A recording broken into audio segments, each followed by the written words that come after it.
Alright, I got the first cylinder rebuilt, reinstalled, checked for leaks. No leaks.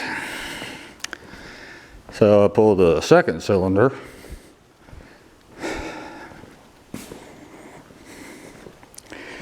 This is the second one. Same thing. This piston is kind of flopping in the breeze. Nut loose. I haven't loosened it. This is how it come out. Basically finger tight. Manufacturing defect, who knows? All I know is it has to be fixed. And well, simply is what it is. No getting around it. So, well, it took me about an hour and a half to get that other one back together.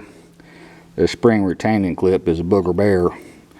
I'll show you on this one, once I get it cleaned up, how I go back and get that thing back in there. Not particularly hard, not particularly easy, just a bear. But I like it when I go to do a repair and actually find something wrong like this, because then I got confidence when I get done with my repair, problem gonna be solved. Let me get back to work. Thank you.